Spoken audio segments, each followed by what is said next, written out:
Vamos a iniciar entonces. Quiero dar la bienvenida y darle la palabra a nuestra facilitadora Michelle Calle, que el día de hoy nos va a compartir con el taller número 12, Haciendo Política desde los Territorios y las Cortes de Justicia.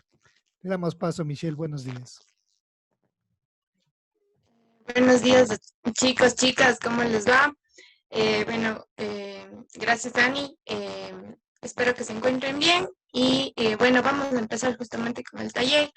No sin antes, vamos a ver quiénes han hecho un poco la tarea y me pueden explicar un poco de cómo les fue encontrando una situación, un hecho, tal vez una noticia que tenga que ver con la vulneración de los derechos, como les habíamos explicado anteriormente. Alguien, no sé si quisiera ser voluntario, empezar siendo voluntario o voy a ser de desgracia.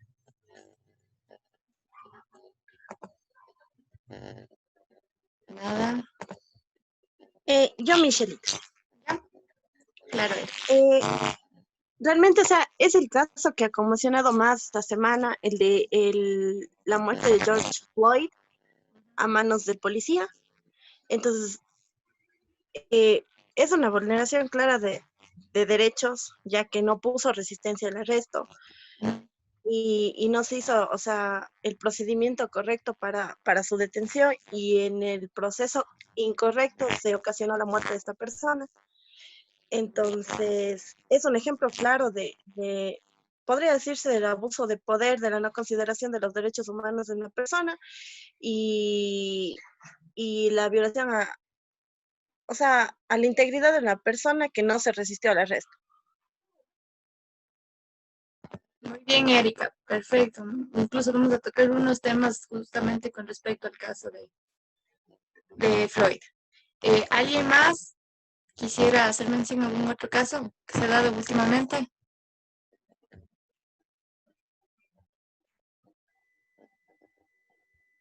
Sí, ¿no?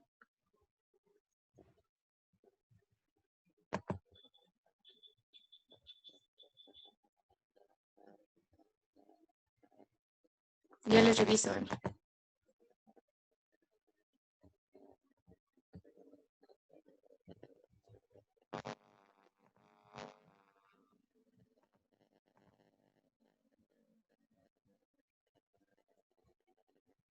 más?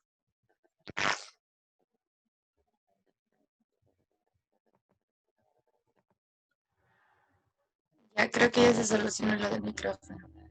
A ver, ¿alguien más o escojo un casito más? A ver, vamos a ver. Daniel Castro. Buenos días con todos. Buenos días. Yo pienso que uno de los derechos que las autoridades de aquí del Ecuador faltearon fue el caso que le arrestaron en la protesta a este chico.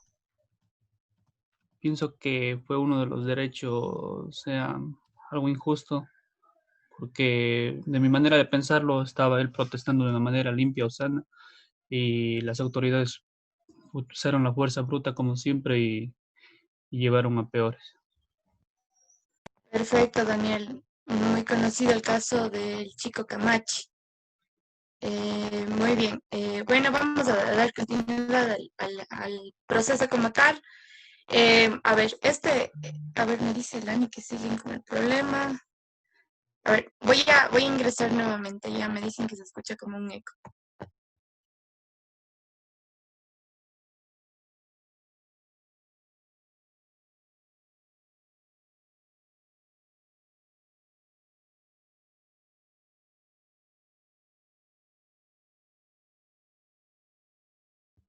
Bueno, hasta que nuestra facilitadora vuelva a ingresar porque ha tenido alguna dificultad en el tema del audio, recordarles e invitarles a que podamos participar. Recuerden que es importante poder despejar todas las dudas en este proceso, y si nos equivocamos, pues es el espacio oportuno para poder hacer las correcciones debidas y también para ir rompiendo ese miedo, ¿no?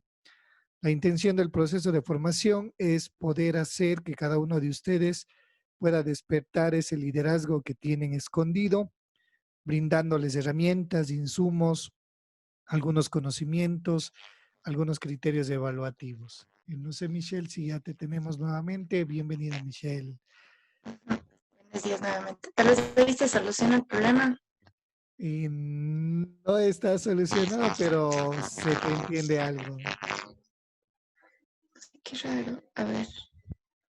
Creo Y, que alguien tiene prendido el audio y tal vez hace eco por eso. ahí habla Michelle. A ver, ahí.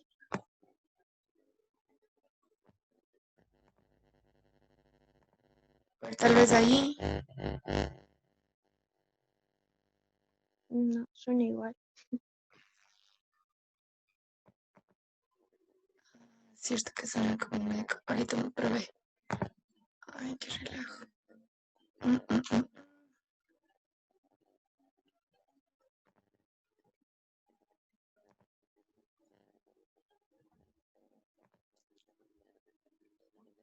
Tal vez ahí.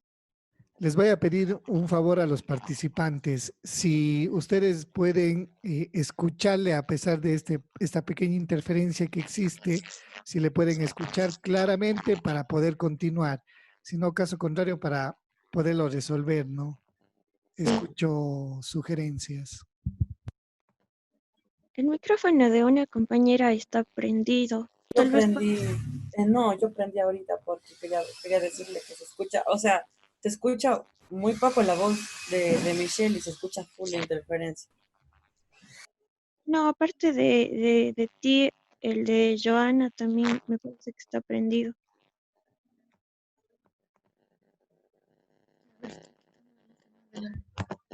No, de todos está apagado. Ay, ya. Y tal vez. Sí, no. Tal vez no se puedes, Michelle, verle en las configuraciones del audio de tu compu, como Justo para ahí solucionar estoy. el problema. Sí, sí, justo ahí estoy, pero Ahí está bien, ahí está bien. ahí está. Ya, Sí, ya. ya, chévere. Sí. Entonces, bueno, vamos a dar seguimiento. Mejor que se haya solucionado. Voy a abrirla. Ya, aquí está. Perfecto. Ahora, bueno, ya dando un poco más, ya yendo un poco más del tema, igual cualquier pregunta me la pueden hacer, como saben. Ahora les voy a dar, si bien las compañeras abogadas ya van a estar un poco cansadas de este tema, pero es importantísimo porque muchos de los casos, nosotros nos remitimos al activismo, que está completamente bien, es legítimo, incluso vamos a tocar un poco de eso y algunas herramientas que les recomiendo desde las organizaciones, pero vemos que no hay respuesta del Estado o permitimos que en nuestros mismos espacios, en nuestras comunidades, en nuestras familias se dan un tema de vulneraciones de derechos y decimos, bueno, ¿y aquí qué hacemos? ¿Cómo solucionamos estas cuestiones? ¿Será que de alguna manera nos pueden escuchar? Entonces, hay conflictos bastante grandes por entender cómo funciona justamente el sistema de justicia, y no voy a ahondar mucho ya en temas de tecnicismos, voy a explicarles más desde la práctica también qué ha sucedido, al menos dentro de algunos casos.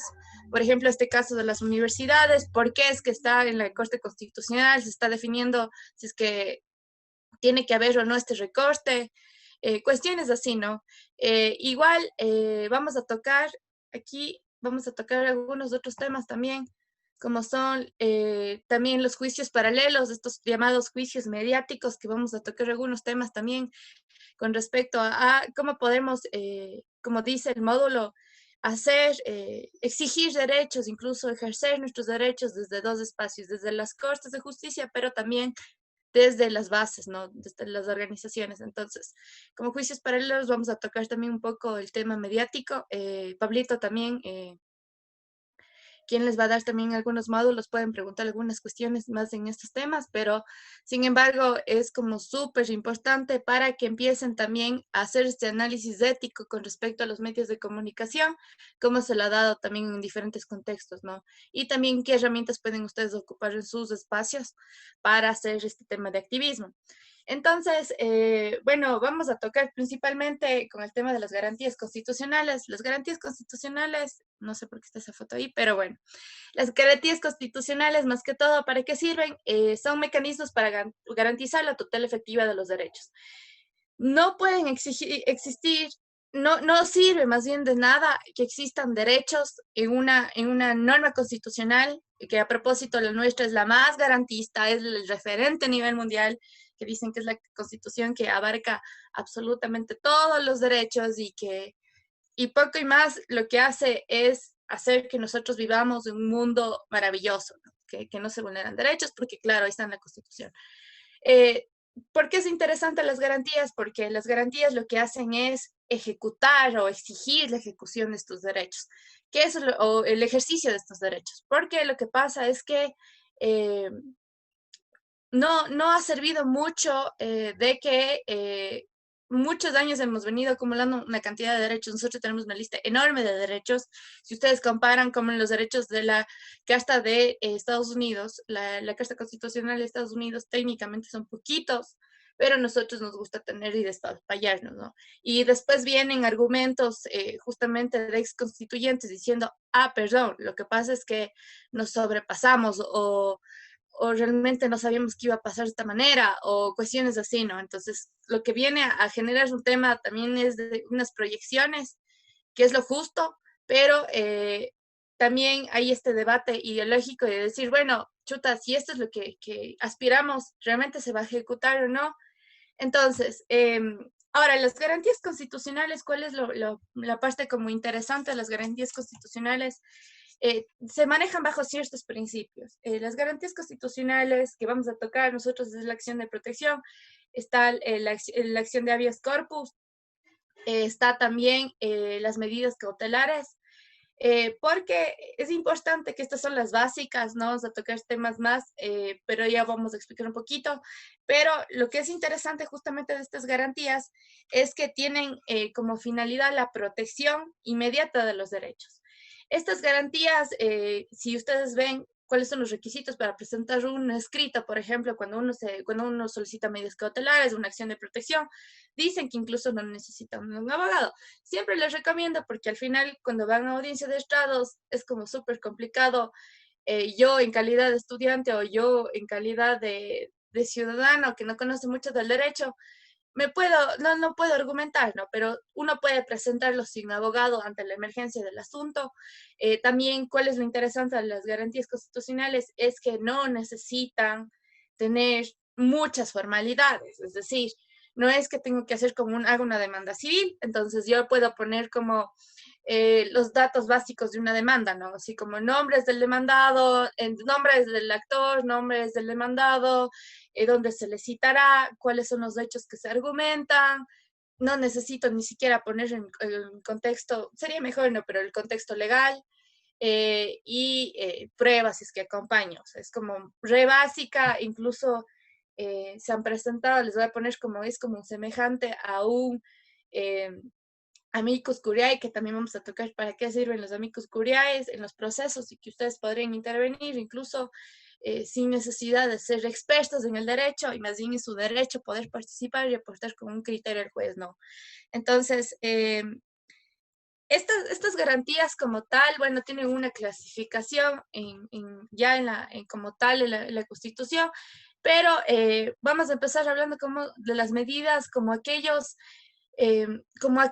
alertas, se podría decir, para hacerlo como mucho más simple. Son estas alertas, estos llamados de atención que se les dice al juez, mire, me van a violar este derecho, ¿no?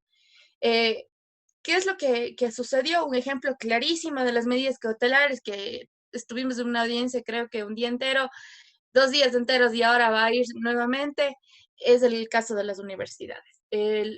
Lo que pasó es que bueno, el Martínez justamente, pese a que ya se resolvió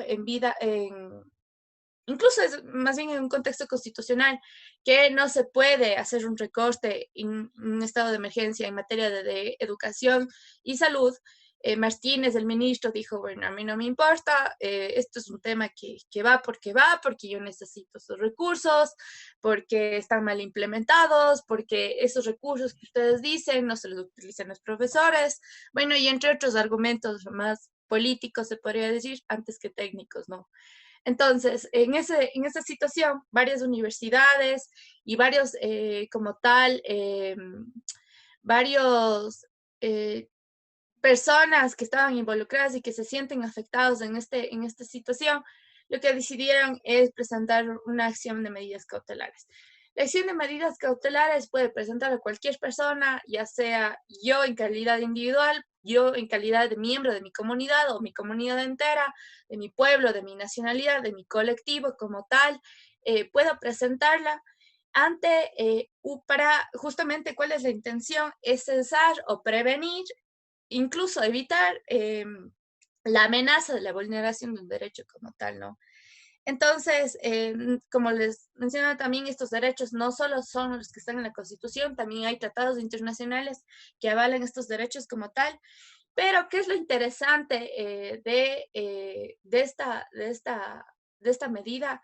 Es que no es una acción de fondo. Es decir, aquí no es que yo voy a irme, o sea, si bien se hacen audiencias, el juez puede convocar una audiencia para conocer el hecho, no es una acción donde se va a definir la totalidad, como está pasando ahorita en el caso de la solicitud de medidas cautelares, que ahorita se convierte en una acción de protección, en el caso de las universidades, donde ahora aquí sí se dice, a ver, ya, perfecto, no me hable de una supuesta vulneración, sino explíqueme qué es lo que está pasando ya con hechos, con fundamentos, todo ese contexto, como no. Entonces, la cuestión, a ver, me dice que se escucha súper mal, y ahora, tal vez. No, Michelle, sí, sí, le escucha Sí, perfecto. allá, me Sí. hicieron asustar, ya. Entonces, la cuestión es que en este contexto, lo que es interesante, las medidas cautelares, que como les digo, busca frenar un poco hasta que después se resuelva si es que se da ya justamente a mayores, ¿no? Entonces, en este caso, por ejemplo, ahora con el caso de las universidades, ya deja de ser una medida cautelar, pasa a ser una acción de protección, que ya le vamos a analizar qué es, y ya se analiza temas de fondo. Entonces, ahí participaron un montón de catedráticos, incluso en calidad de amigos curiantes, participaron profesores, donde ellos explicaron cuál es la situación económica de las universidades, participaron estudiantes, dijeron, bueno, ¿y qué es lo que ha pasado en mi universidad? Gracias a ese recorte, esta cantidad de estudiantes ya no pudieron estudiar en la universidad, este tipo de cuestiones, ¿no? Entonces, ¿qué también es interesante de estas medidas?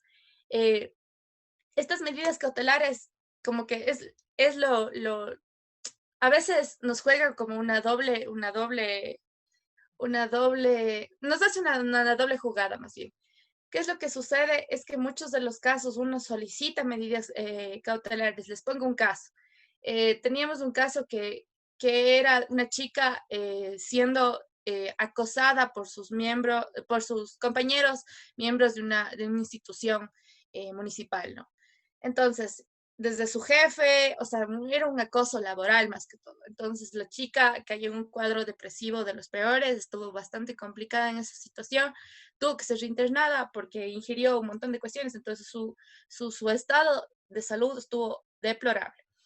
Sin embargo, nosotros al solicitar medidas cautelares, ¿qué es lo que sucede? Es que los jueces, al decir que son bastante garantistas, y uno hace la suposición que todos los jueces deberían saber materia constitucional, es falso, porque en la práctica muchos jueces ni siquiera entienden cómo tienen que hacer.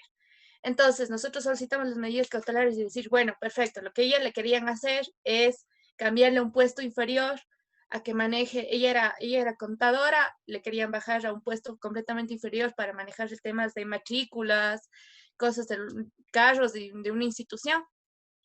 Entonces, la cuestión es que nosotros solicitamos medidas cautelares y sucede que el juez no tenía conocimiento de qué eran las medidas cautelares y convoca una audiencia mucho tiempo después. Y hasta eso la chica ya le habían cambiado, le habían quitado las claves para poder acceder a su Keybox. O sea, todo un conflicto, ¿no? Entonces, las medidas cautelares, a veces en estas situaciones que ya vemos que con las medidas cautelares los jueces, hay muchos jueces que tienen afinidad con la materia constitucional y otros que no conocen.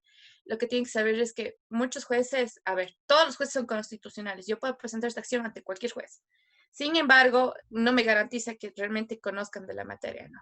Entonces, ¿qué es lo que pasó? Es que este juez hizo toda esta situación bastante complicada porque la chica nuevamente tuvo que acudir a las cortes, nuevamente tuvo que ponerse en una situación frente a su victimario, frente a escuchar a él que decía que era completamente falso, que le hacían este cambio porque chuta, es que ella necesita estar fuera de los agresores, pero igual ratificaba ese estado de violencia, este tipo de cuestiones, ¿no?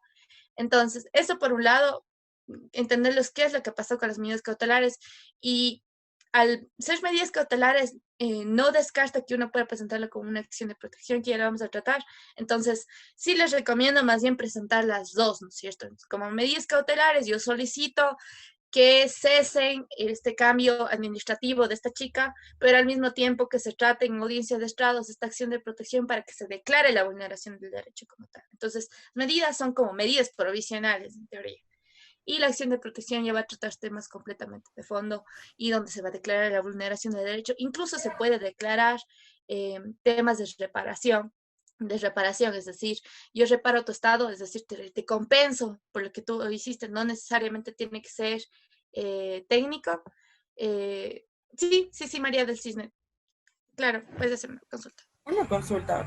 Ahora que usted nos comenta esto, por ejemplo, verá, yo estoy estudiando en una universidad privada. Entonces, por ejemplo, ellos, bueno, todas las personas, supuestamente este ciclo también iban a entregar becas, las cuales no entregaron.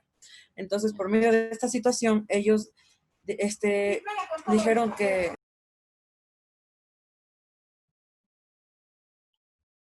Sí, perdón, y bueno, lo que ellos nos comentaron es que cierto valor iban a entregar a las facultades, por ejemplo, eran 6 estudiantes por facultad para entregar como un tipo de beca por porcentaje. Entonces, gracias a Dios salí favorecida en eso, pero, por ejemplo, lo que nos han tratado de entender y lo que han entendido las otras personas es que esto básicamente hicieron para que no se retiren, para que igual sigan pagando la pensión. Y eso es complicado porque, por ejemplo, no todos tenemos ahora la posibilidad por esta situación y no sabemos de qué manera, por ejemplo, hablar, decirles porque ya el rector se molesta mucho, las personas de bienestar estudiantil igual ya no nos ayudan, los profesores ya no pueden abogar por nosotros. Vamos a tocar mucho más la acción de protección María del Cisne, porque, a ver, en esta situación, fuera que, a ver, no entiendo mucho los hechos, es como que ustedes ya estaban teniendo clases y después les Claro, dicen es que, verá, muchos compañeros, por ejemplo, de mi facultad se comenzaron a retirar. Entonces, básicamente, nos dijeron que teníamos que, o sea, que nos iban a dar ese tipo de beca por porcentaje por el tema de la falta de recursos, las situaciones que los estudiantes estaban pasando. Entonces, lo que nosotros entendimos fue que, o sea, básicamente fue como que esperen un ratito, no se retiren ya, eso. Y, por ejemplo, hasta el día de hoy no nos han dado el porcentaje de beca y, por ejemplo, el ciclo ya se acaba a finales de junio. ya. Vamos a tocar mucho más en la acción de protección para explicarte un poquito qué podrían hacer. Y igual es como completamente legítimo porque es un derecho que ustedes ya adquirieron a poder educarse. Sin embargo, yo creo que lo que se va a solucionar mucho más, y porque es el argumento, y eso está pasando muchísimo, muchas universidades privadas están tomando el argumento que no son privadas, no, son cofinanciadas. Están tomando el argumento de que como hay este recorte de la educación, que aún no se da, y a mismo se va a dar si es que no se resuelve la corte, que por eso ellos están haciendo este tema, ¿no? Entonces, lo que están tomando este argumento es para aumentar pensiones, para hacer un montón de cuestiones, que es bastante complicado y que incluso se podría decir, bueno, esto ya se está resolviendo en la Corte Constitucional del Ecuador, entonces se podría dar seguimiento después. Ya vamos a tocar un poquito más de esos temas ya mucho más prácticos para explicarles cómo podrían hacer, ¿ya? Entonces, ahora, con respecto, bueno, ya les había establecido un poquito las medidas cautelares. Sin embargo, a ver, las medidas cautelares que nos da también es como una herramienta, también les puse aquí como una foto de una demolición. ¿Qué es lo que sucede? Por ejemplo, yo vivo en una casa con 6 miembros de mi familia, ¿no? Están mis abuelitos, están mis papás, está mi hermano, no sé, alguna cuestión así. ¿Qué sucede? Es que ya se ha establecido por una vía administrativa de que me tienen que demoler mi casa, porque justo donde pasa mi casa tienen que hacer un redondel, alguna cuestión así. Pero ¿qué es lo que pasa? Yo no tengo más propiedades, yo no tengo un terreno al que puedo trasladarme, no me pueden indemnizar, o sea, yo podría aceptar la indemnización y comprar otro terreno, pero hasta eso donde vivo yo. Entonces, justo ahí dicen, bueno, no, pero es que ahí tiene que ir ese redondel. Y ese es un claro ejemplo. Aquí en Cuenca pasó por el Estadio de la Liga una casa esquinera, que todo el mundo decía, no, tienen que demolerle, porque incluso tienen que ir por ahí justo a la mitad de la calle. Entonces, ¿qué es lo que sucedió? Claro, ese era era abogado por los grupos poderosos de ese sector, que es el sector más de puestas de sol. Entonces decían, sí, tiene que pasar esta situación, pero esta familia no tenía más dónde quedarse, ¿no? Entonces, ¿qué es lo que pasó? Ellos presentaron una acción de medidas cautelares y además se quedaron en la casa. Entonces, trataron de hacerlo, pero ya como el juez determinó que esta situación es una situación de vulneración, de que ellos no tienen más dónde irse, ellos dijeron, no, me detienen ese acto administrativo y después vamos a tocar temas de fondo, pero no pueden demolerse a casa, esos señores se van a quedar no van a quedar, no tienen un lugar donde vivir, ahí hay niños, ahí hay ancianos.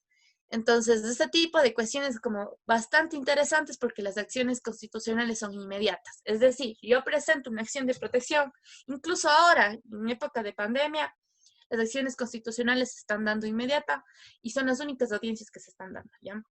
Entonces, yo presento y en máximo 72 horas se me tiene que convocar una audiencia, ¿no? Se tiene que convocar una audiencia y se tiene que determinar de alguna manera el juez la resolución con respecto a él, si califica o no, si él dicta medidas, cuáles van a ser las medidas, en ese sentido. Entonces son como súper rápidas, son informales, como les mencionaba, no es que tienen que ir así súper preocupadas, porque estos ya son otro tipo de audiencias que son mucho más fáciles de resolver, son más cortas, incluso muchos de los casos medios cautelares son rapidísimas, o sea, llegan, intervienen, chévere, ya, resuelvo.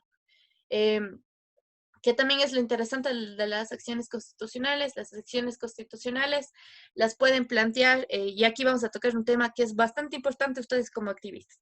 ¿Qué son los amicus curiantes? Los amicus curiantes son personas, de hecho la traducción es amigos del juez. Entonces son personas que quisieran aportar con un criterio del juez. Le dice, oiga, señor juez, le está faltando, para que usted resuelva, le está faltando un criterio.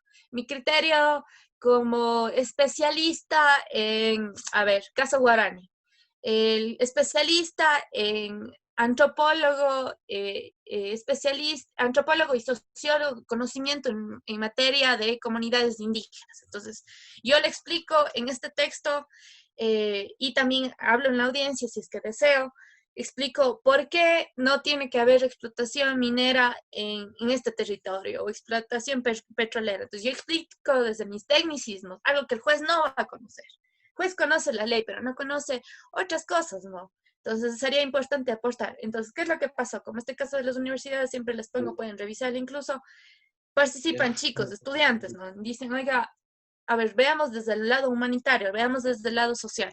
¿Qué es lo que está pasando? En mi universidad, si usted recorta, de por sí ya chicos ya no pueden ingresar, pero al mismo tiempo estos chicos van a tener que salir. Entonces se puede presentar pueden presentar cualquiera, no necesariamente tienen que pertenecer a una organización. Entonces, por ejemplo, también se dio aquí en Cuenca un caso, el caso de la vicealcaldía, que ya se va a resolver en el Corte Constitucional.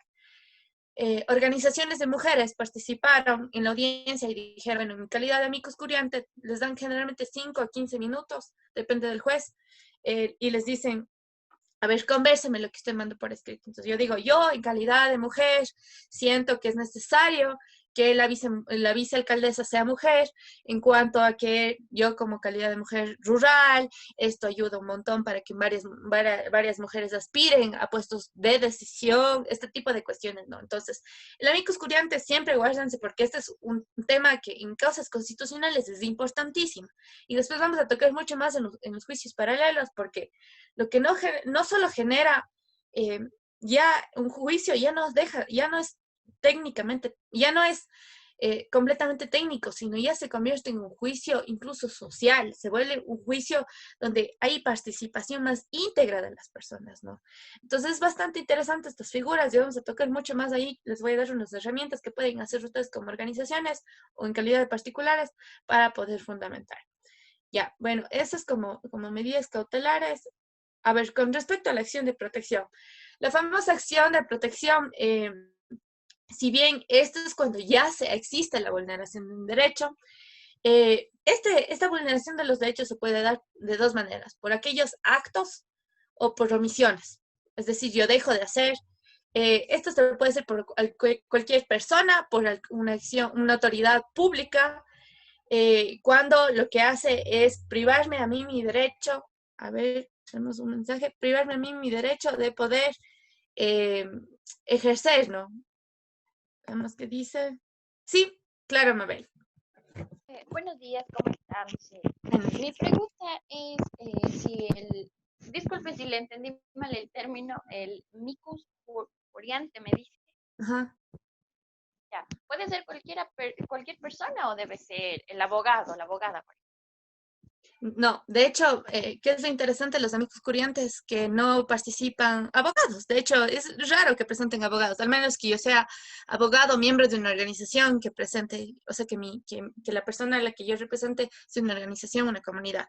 No es necesario que sean abogados. Puede ser cualquier particular, es decir, se está yendo a construir el famoso caso del Redondel en Tarqui. Y lo que está yendo a afectar es un montón de gente que vive ahí, una comuna que vive ahí, alguna cuestión así. Entonces yo, en calidad incluso de ciudadano, les digo, ¿saben qué? Yo quiero participar desde parte de mi barrio. Entonces yo digo, esto está sucediendo, esta es una situación que a mí me complica porque mi comunidad ya no va a vender de la misma manera, va a perder sus territorios, son comunas que han sido por años, de generaciones, han sido parte de la familia, cuestiones así, ¿no? O sea, no necesariamente tienen que ser técnicos. Pueden ser abogados, pueden que no, pueden ser organizaciones, pero generalmente lo hacen más las organizaciones sociales. Eso. Bueno, entonces, como les mencionaba con respecto a la acción de protección, entonces hay esta vulneración, ya existe la vulneración. El otro es para tratar de evitar o cesar la vulneración, decir, no, deténgase un ratito.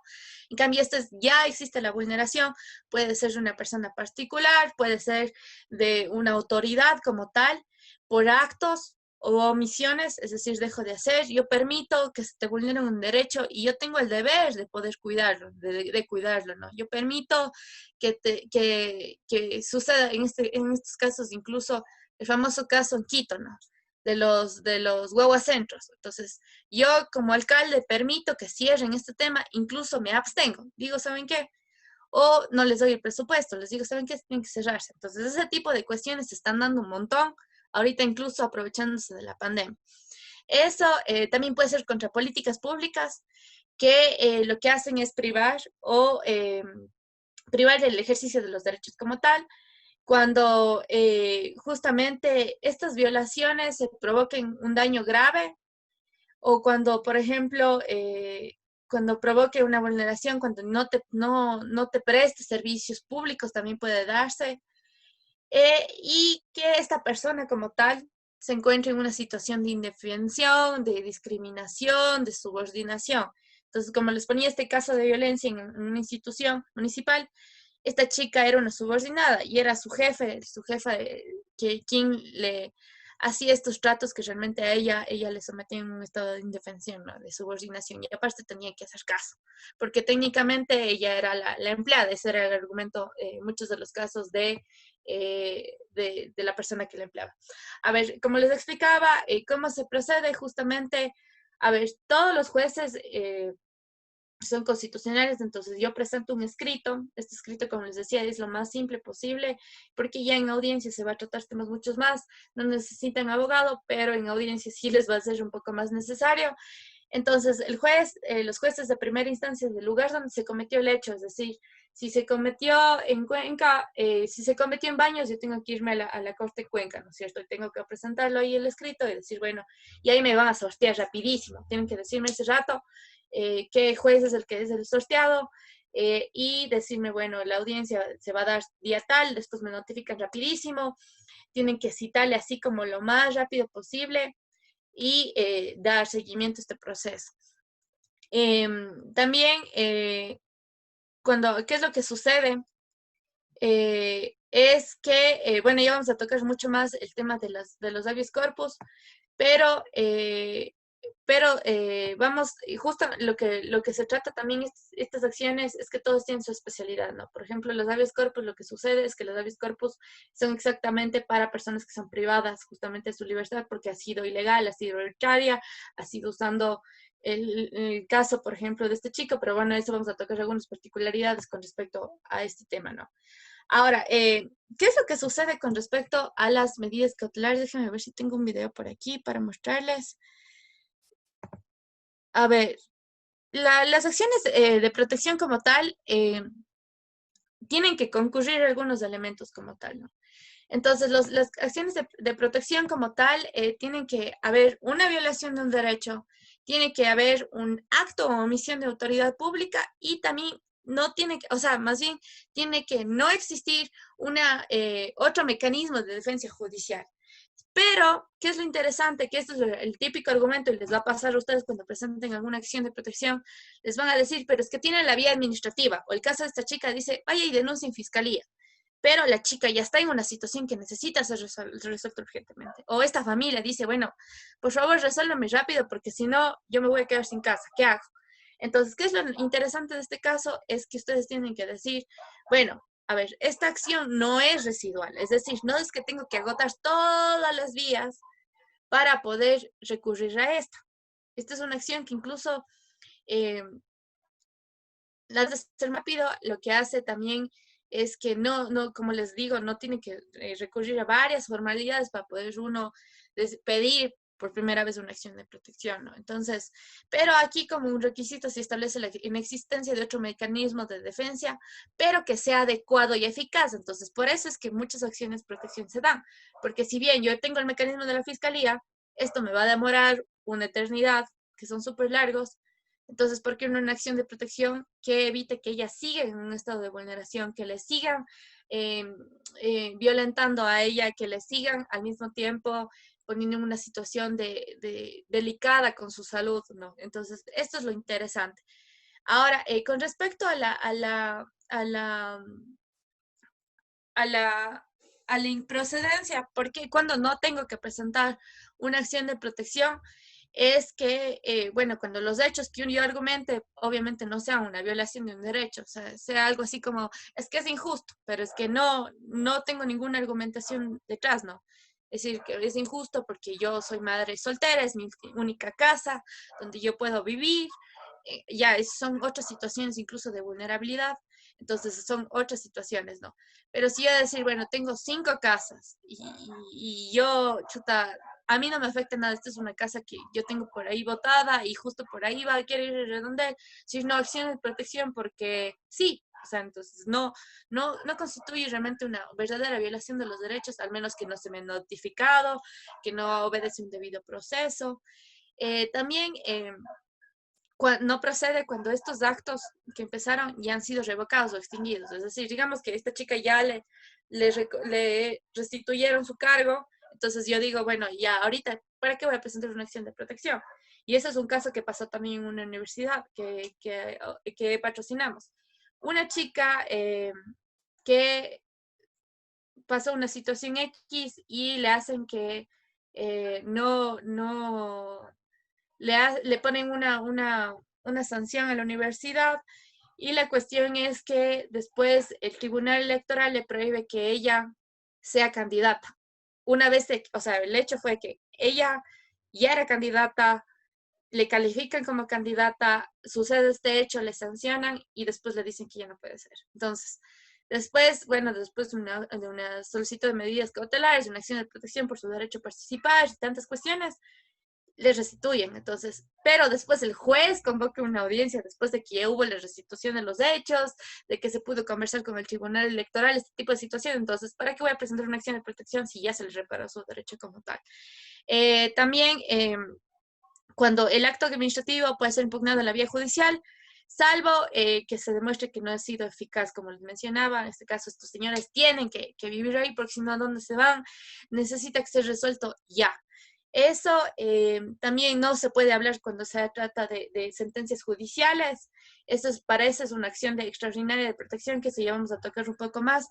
Y cuando también, cuando sean hechos que tengan que ver con el Consejo Nacional Electoral. Entonces, estos temas no tienen que ser interpuestos aquí, sino esto tiene que ser impugnado ante el Tribunal Contencioso Electoral. Entonces, esto es más o menos un poquito de la acción de protección. La acción de protección, lo que es interesante es como esta garantía madre, ¿no? Es como lo que debería hacer el Estado. O sea, realmente deberíamos recurrir menos a este tipo de cosas, pero como les explicaba, muchos de los casos, los estados dicen, bueno, pero si ya tenemos una constitución que establece todo, pero tenemos que exigirles, tenemos que mediar por dos vías, que ya les vamos a explicar después. Entonces, esto, como les establecía también, ¿qué es lo que pasaba? Es, por ejemplo, que las acciones de protección, como les explicaba, bueno, en muchos de los casos los jueces no tienen mucho conocimiento de la causa, entonces hay que explicarles todo. O sea, traten ustedes de ser como muy detallados cuando hacen una acción o cuando hacen una solicitud de medidas cautelares. Traten de ser como súper detallados, porque lo que sucede es que ya sea el procurador o ya sea los mismos jueces, leen lo que está ahí y dicen, perfecto, te atacan solo sus argumentos. Pero cuando ustedes vayan en las audiencias, tratan de ser lo más detallados posible.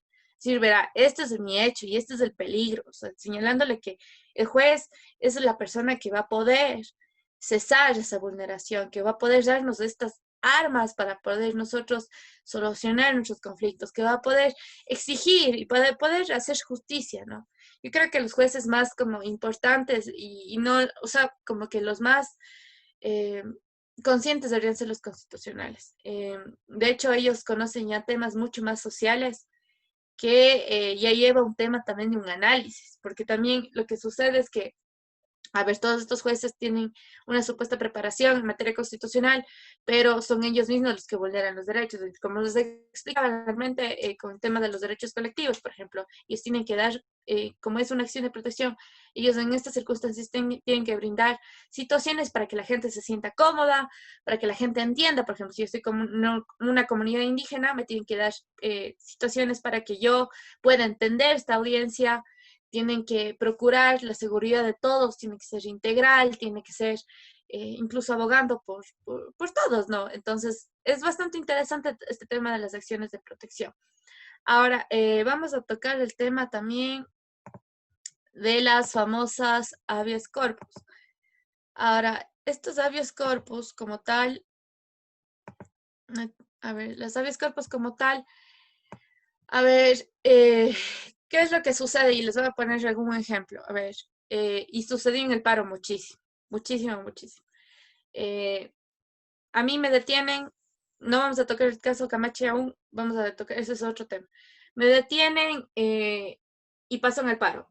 Yo, dirigente estudiantil, me detienen con un grupo de estudiantes, me detienen y resulta que no me trasladan directamente a la zona de flagrancia o a la zona de aseguramiento de la fiscalía o de la corte, y directamente me trasladan a la gobernación. Me trasladan a la gobernación o a una casa, quién sabe dónde, me lastiman, me torturan, incluso no me leen ninguno de mis derechos, no me dejan comunicarme con mi familia ni siquiera sabe dónde estoy completamente desaparecido, no tengo un abogado.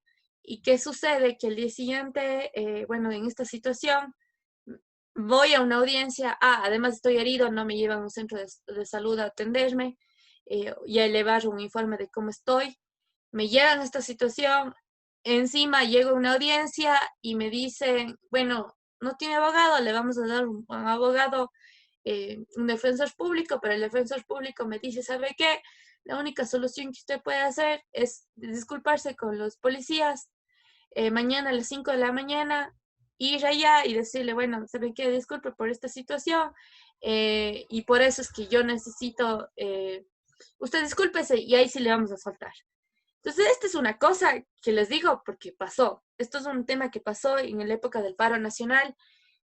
Fue una cosa que nadie en la vida podía haber pensado que ni siquiera estudiando derecho pensábamos que podríamos llegar a un estado que era una pseudo dictadura, ¿no? Donde se daban este tipo de circunstancias muy comunes o te detenían, te lastimaban y te botaban en la zona roja, en la Feria Libre, en el Barrio Blanco, te botaban aquí en Cuenca a las 2 de la mañana, 3 de la mañana, este tipo de situaciones gravísimas, aterradoras, pero que se dieron en un estado que, como les decía, es constitucional, ¿no? Es garantista, es hermoso, en teoría. Entonces, en estas situaciones, y sí haciendo como una alerta, porque ahora mucho más se va a dar, eh, yo soy parte de un colectivo que hace justamente defensa de gente que está en situaciones de manifestaciones, pero sí para que ustedes tengan cautela que estos tipos de circunstancias en la vida pueden darse y ustedes tienen que exigir y de ser posible determinar quiénes les están deteniendo, qué es lo que han hecho, ser súper detallados en ese tipo de cosas y como les digo, este tipo de derechos que ustedes tienen incluso a manifestarse. Hay un derecho constitucional a poder resistir.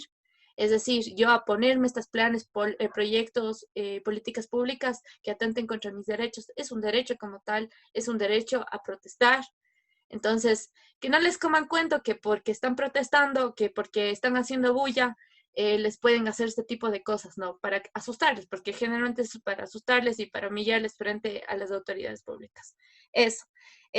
Bueno, entonces, ya tocando este contexto, el habeas corpus es como la salvación para las personas que están detenidas. La mayoría de los casos se los ha dado en estados, como les digo, como en el paro, en estados de emergencia como tal. Tiene su aval jurídico en el artículo 89 de la Constitución de la República, pero también en la ley orgánica, en el artículo 43 y 45. A ver, ¿ante quién se debe presentar? Es un proceso que se da netamente penal, ¿no? Pero si bien es una garantía constitucional, se lo tiene que hacer ante el juez donde se haya hecho el hecho, o sea, donde haya sucedido el hecho, perdón, y en el caso de que sea un juez a ver, se lo haya dispuesto ya por un primer juez, que es el primer juez de primera instancia, se lo tiene que hacer ante la Corte Provincial de Justicia, la que queda aquí en Cuenca por el Parque Calderón. Entonces, ¿qué es lo que sucede? ¿Para qué es un habeas corpus? Como les mencionaba, lo que busca es recuperar la libertad de aquella persona que ha sido detenida de manera ilegal, arbitraria, sí, que te hagan, que usen de manera violenta la fuerza, es decir, que te detengan entre 12 policías, es como una cuestión que no se puede concebir,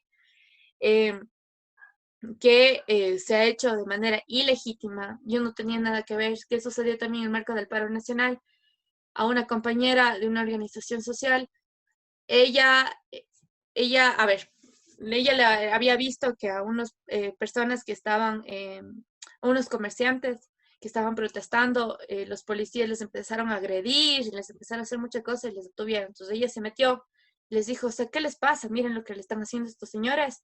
Y le detuvieron a ella también. Pero cuando leyeron el parte, le dijeron que a ella la habían detenido, lo mismo que a otras 15 personas más, en otro lugar, que ella había agredido, que era completamente falso, porque incluso aparecieron un montón de videos y algunas cosas así, que ella también era una de las personas que estaba vinculada con la quema de ni sé qué cosas más, nada que ver. Entonces, este tipo de circunstancias son completamente ilegítimas, ilegales, y aparte, ya no, lo que pasó también mucho en el paro es que ya no hacían un parte por cada persona. Es decir, si a mí me detuvieron en las Américas, a ti te detuvieron acá, en estos hechos, con estas personas, en cambio hacían un solo parte para todos y pasaban una audiencia a todos. O sea, era como súper rápido y decían un montón de cosas de la gente terribles, ¿no? Entonces, esto es para eso también es un habeas corpus. Se le puede poner a cualquier autoridad o a una persona que está justamente, bueno, cualquier autoridad pública o cualquier persona eh, para proteger la vida y la integridad. Es decir, también qué es lo que puede suceder es que si a mí me están deteniendo la gobernación y sé que me están lastimando, y no solo hablo de violencia física, sino violencia psicológica también. Entonces me dicen, bueno, pero si vos sigues aquí, cuando salgas, vas a ver lo que le pasa a tu familia. Yo soy policía, yo soy amigo de tal y cual, yo te voy a hacer esto, tu vida se va a estar fregada después de esto. Entonces, este tipo de circunstancias es bastante común la tortura. De hecho, es bastante común, aunque no lo crean, incluso en estados de derecho. Eh, para que justo, sí, alguien creo que estaba queriendo hablar, ¿no? ¿Sí? ¿No? Bueno, para que se dé un habeas corpus para solicitar justamente esta habeas corpus, como les digo, tiene que ser ilegal, tiene que ser arbitraria, o se siente amenazada incluso de perder su libertad. Entonces, ¿qué es lo que pasa también? Y algunas circunstancias también bien extrañas han sucedido. A ver, ahora, por ejemplo, alguna gente que ha salido detenida solicitó habeas corpus porque dicen chutas que en la cárcel me voy a contagiar de, de, de coronavirus, o en la cárcel el que yo estoy maneja unas mafias fuertísimas, súper violentas, donde yo tengo peligro de que me maten porque yo alguna vez estuve vinculada con ellos. Este tipo de cosas también se argumentan en los habeas corpus, ¿no?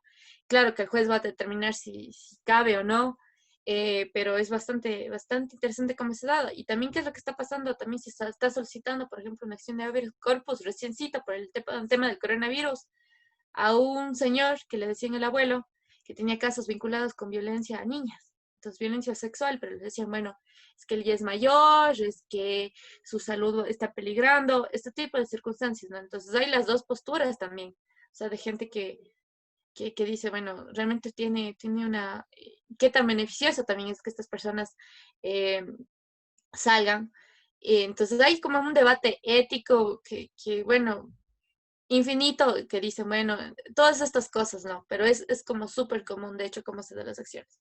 Ahora, la que hace es que cuando tú presentas una acción de protección, ¿qué es lo que sucede? Es que inmediatamente se come con una audiencia, como todas las garantías, son súper rápidas, pero esta se la hace un tiempo mucho más corto, se la hace 24 horas. Entonces, se tiene que presentar la orden de detención. Esos policías tienen que presentar los partes justamente de esta orden y tienen ellos que establecer si toda la motivación, por qué se lo ha hecho, por qué delito, con qué pruebas se lo ha detenido esta persona. Entonces, el juez lo que también va a hacer es pedir a que la persona comparezca como tal a la audiencia y diga, bueno, ¿sabe qué? Venga acá, vamos a conversar. Y lo que va a hacer también tiene que resolver después de que se dé la audiencia, súper rápido, tiene que resolver en 24 horas. Dice sí o no y ya está. Entonces, en el caso de que incluso se verifique que ha habido torturas, de que ha habido tratos crueles, físicos, psicológicos, simbólicos, lo que tienen que hacer también es ordenar, además de ordenar la libertad, es que se tienen que dictar medidas para que esta persona se le dé seguimiento a esta situación. Porque lo que sucede es que, claro, te dicen, bueno, te suelto, pero esta persona se queda con estos, con estos indicios de violencia, ¿no? Y nunca se lo trata. Entonces, más bien, lo que tiene que hacer es tratar de solucionar. Pero que también lo que sucede es que, digamos, te dice, bueno, ya esta persona tiene que salir, pero yo igual tengo que cumplir una pena, pero esta pena puede ser por otro tipo de medidas que no sea la cárcel. Entonces puede ser arresto domiciliario, puede ser uso del grillete, por ejemplo, que ya ha perdido muchísima credibilidad, como lo saben, un montón de políticos se han escapado quitándoselo. Entonces, ese tipo de cuestiones, ¿no? Entonces, el habeas corpus es como también importantísimo ustedes que ahorita van a estar en el marco de las protestas y manifestaciones que se suceden. ¿Alguien tal vez alguna consulta? No, sí. A ver. Ahora, Una sí. pregunta antes de continuar. Ujú. Bueno, yo conozco de que hay fines sobre el habeas corpus, que es preventivo, reparador y genérico. Pero me queda una duda en el sentido de genérico. ¿Qué quiere decir con eso? Ya, a ver, lo que pasa, a ver, como más bien todos, yo le pondría como mucho más en el análisis de si cumplen justamente con las cualidades con respecto o sea, con las cualidades si son ilegales, arbitrarias. Pero lo que se refiere más a genérico es que se pueden demandar, pero para que se rectifiquen circunstancias. O sea, que no están contemplados en los casos anteriores. O sea, que restrinjan o amenacen la seguridad personal. Entonces, es más bien que se puede demandar, que se puede ratificar y que se establezcan cuáles han sido las circunstancias que esta persona ha sido detenida como tal. Entonces, hay como un análisis bastante interesante debido a que dice que, bueno, el juez lo que tiene que resolver es toda circunstancia con respecto al habeas corpus, ¿ya? Pero ellos lo que tienen que es calificar si realmente cabe o no cabe esta circunstancia. Entonces, genérico también es como que puede resolver esta situación a todos los casos que se den, pero también puede demandar que se rectifiquen las circunstancias en las que se ha hecho. Entonces, por ejemplo, yo puedo decir, a mí no me detuvieron de esa manera, a mí me detuvieron, como el caso de esta compañera de la organización, a mí me detuvieron en esta calle, me detuvieron con estas compañeras por estos hechos, no porque estuve golpeando a los policías, no porque en esta situación. Entonces, y esta situación, el hecho de poner un parte de esta manera, lo que genera también es amenazar a la seguridad jurídica, justamente de mi situación, de mi seguridad personal como tal, porque ya no me van a decir que yo estuve protestando en mi derecho a protestar o mi derecho a resistirme, sino lo que van a decir es que yo soy una delincuente, que lo que hice es agredir a un policía, decirle de todo, que yo estuve vinculado con temas de quemas de espacios, ese tipo de circunstancias. Más o menos por ahí va el tema con el tema de reparador y genérico.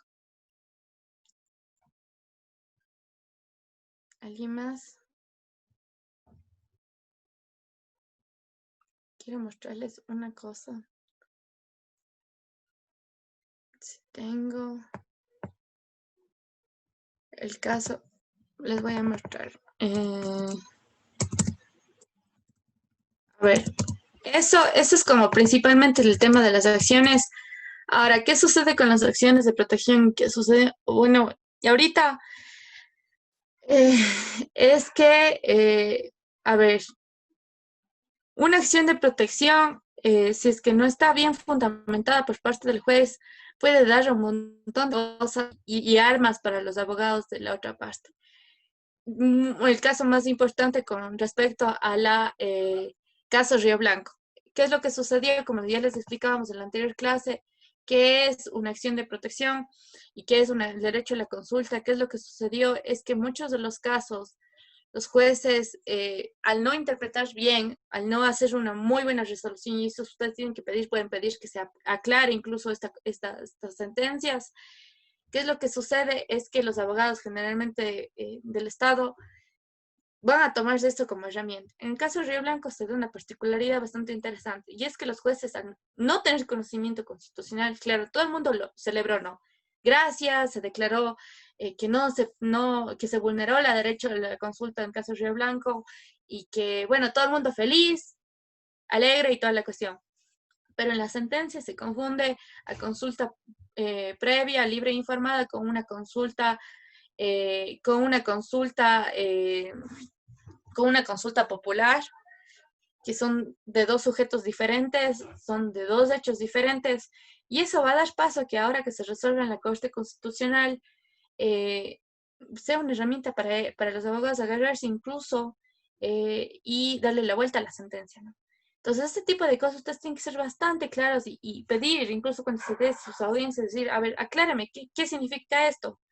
O sea, quisiera que me detalle incluso, porque lo que va a suceder es que uno celebra en primera instancia, pero uno nunca le dicen, bueno, ¿y bajo qué modalidad? Perfecto, se me declara la vulneración al derecho a la consulta, pero ¿cómo se tiene que hacer? ¿Cómo se tiene que resolver? Generalmente lo que está pasando ahorita muchísimo es que los jueces te enumeran así como 10.000 jurisprudencias, todas las leyes y las normas y los derechos constitucionales, pero al final lo que hace es que no dan más, o sea, no te dicen cómo puedes tú resolver, cómo puedes ser reparado tu derecho y cómo tú puedes resolver, sino te dicen, ya, se vulneró, chévere. Entonces es una circunstancia bastante compleja, entonces tienen que ponerse bastante pilas en las audiencias porque, y con sus abogados, decir, bueno, aclárenme cómo es esta situación, porque a mí me ponen en una situación de, bueno, ¿y de aquí qué? ¿Qué es lo que supuestamente tengo que hacer, no? Ahora, vamos a tocar un tema que va a ser un motivo de discusión muchísimo y eso quisiera que participen.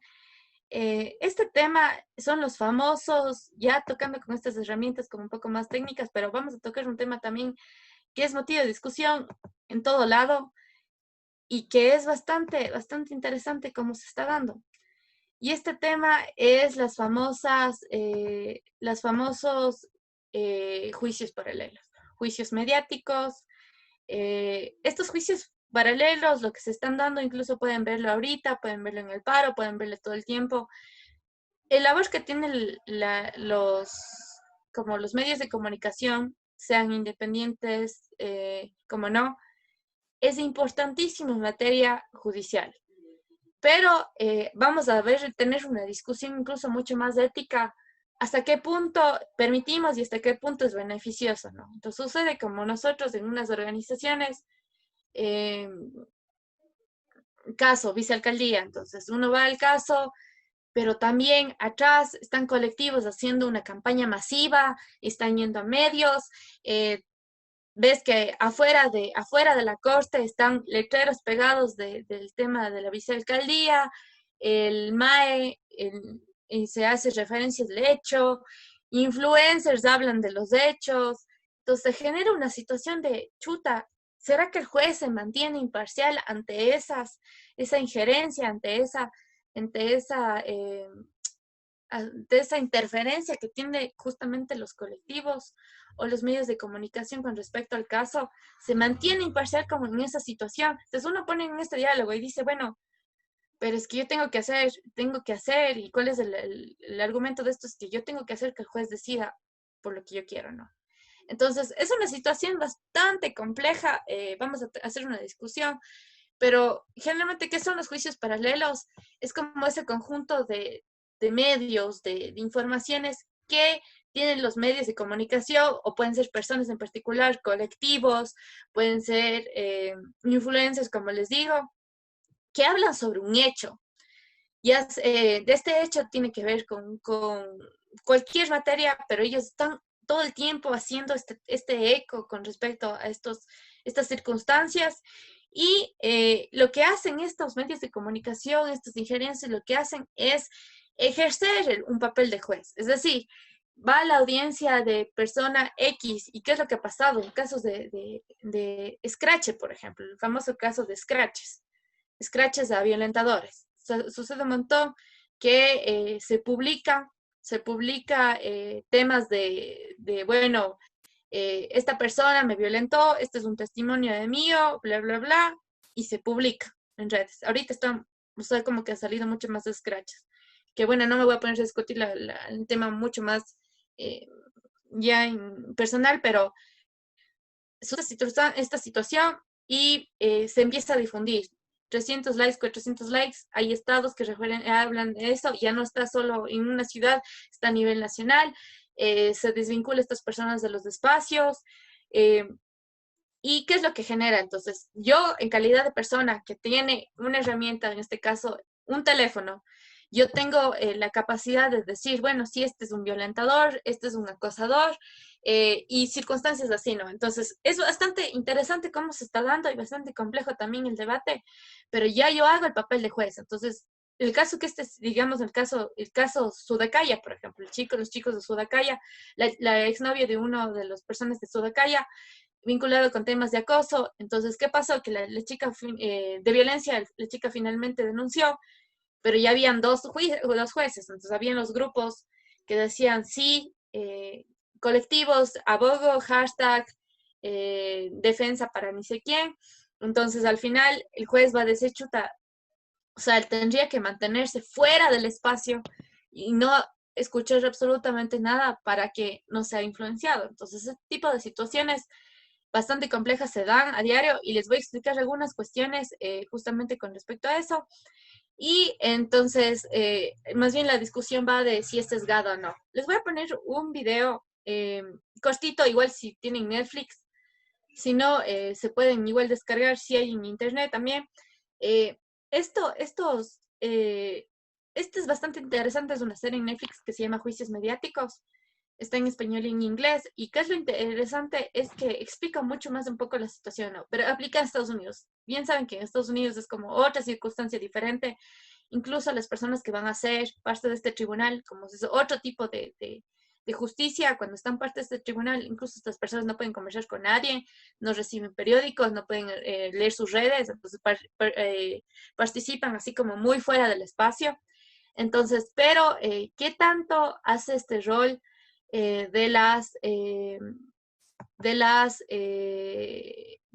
como de los medios de comunicación y de los influencers en espacios, ¿no? Entonces les voy a poner para que le vean un ratito. It's about being able to tell a story. When you turn a courtroom into a studio, you have to turn reality into a story with good guys, bad guys, drama. You've got to come up with ways to become part of the news cycle. I'm not saying the trials of theater, but court of public opinion is very important. Because if everybody in the building likes these guys, they must be the good guys, right? Nobody had committed murder as a result of being on a trash talk show. You use those people. That's not quite the way I see it. I wanted to kill those guys. If it bleeds, it leads. He'd raised me $500,000 if I made him a senator. He absolutely embraced the media's attention. You ain't seen nothing yet.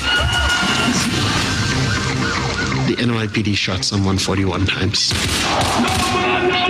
The media didn't have any interest in discussing who he was.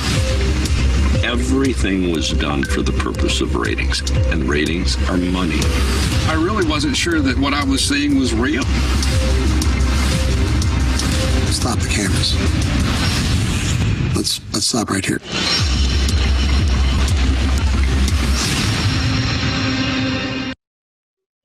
Bueno, eso es un poquito. No sé si alguien quisiera comentar un poco del video.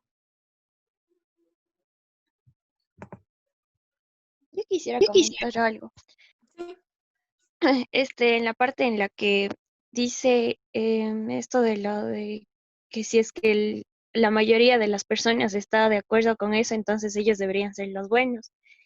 Y yo creo que sí, es verdad, porque incluso ahora es como que, bueno, alguien está en contra de algún tema, ¿no? Y bueno, no juzgo, porque a la final está bien el hecho de protestar o exigir algo. Entonces, se vuelve como digamos, no sé, algo, o sea, y ya llama la atención bastante a muchas personas y más personas se unen y más personas se unen. Entonces, yo siempre pensaba que o sea, los jueces, incluso ya hasta por decir, chuta, si es que no aprobamos esto, todas estas personas se nos vienen encima o cosas así. Entonces, creo que sí, hay varias personas que se dejan llevar mucho por esto. Entonces, no sé qué tan factible sea. Incluso, bueno, y las veces en las que se hace una protesta mediática, por así decirlo, no es por cosas malas, o sea, es por cosas que en verdad se debería luchar y cosas así.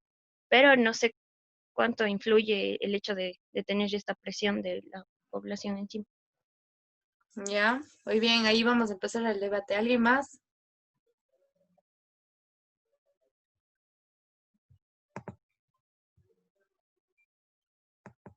Vamos a ver. Samuel.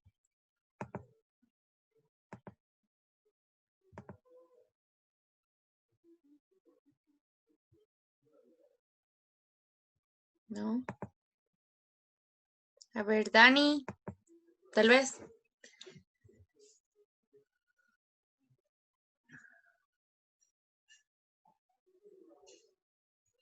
Se han dormido. Tengo otra duda. Mientras Sí. tanto. Sí. Y no sé si cuando, por ejemplo, pasa algún delito o algún caso así y las personas lo graban y lo suben a redes sociales, estos hechos sí pueden igual ser denunciados o ya dejan de ser válidos por el hecho de ser subido a las redes sociales. No, de hecho no puedes tú grabar unas audiencias.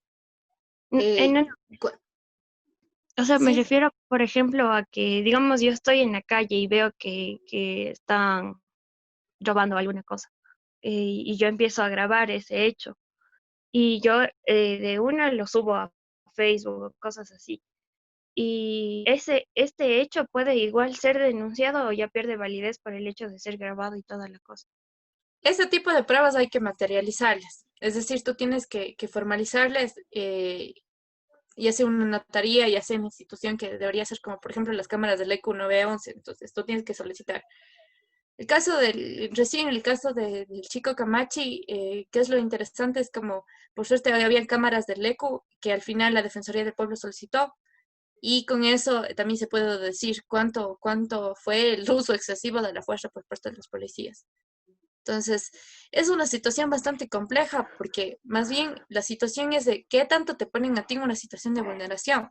Digamos, me están grabando a mí, veo que mi marido me está lastimando, este tipo de circunstancias y lo publican, va a haber ya estos juicios paralelos donde le van a decir, bueno, no, es que ella ya saben, machismo, ¿no? Entonces ella se lo merecía, cuestiones así. Más bien por esa situación es bastante compleja, pero al mismo tiempo el hecho de grabar es bastante interesante el tema de las marchas, que lo graben como herramienta para decir cómo te están deteniendo y a dónde te están llevando. Por eso es que, por ejemplo, en la época, recién, ¿no? En Chile, por ejemplo, en las marchas de Chile con las capuchas, ellos ya tienen protocolos en caso de ser detenidos los estudiantes, entonces ellos lo graban a fin de poder ver cómo le están grabando, a quién le están grabando, porque muchos de los casos les detienen, ni siquiera sabes cómo se llama, y es como un elemento para después materializarlo y presentarlo en una audiencia. Eso. O sea, entonces sí sería válido en el caso de que exista algo, poder grabarlo y yo que sé, hacer un eco, por ejemplo, para subirlo en redes y todo. O sea, y no correría el riesgo de que porque sea el video publicado ya deja de tener validez. No, pero lo que sí hay que siempre tener un montón de cuidado con el tema de, como te menciono, la vulnerabilidad de la persona. O sea, si a mí me ponen en una situación denigrante o en esta situación, para mí va a ser complejo, porque vivimos en una sociedad bastante machista, entonces no es que me van a decir que pobrecita, o sea, van a decirlo sí algunas personas, pero yo ya quedo en evidencia completa. Entonces es bastante complejo. Ajá, ya a veces sí pasa que se filtran, por ejemplo. En temas de corrupción pasa un montón. O sea, ya los medios de comunicación lo que hacen es que ya sacan de primicia, hoy día saco de primicia, saco que están haciendo un negociado con X empresa y me sacan unos audios o un video.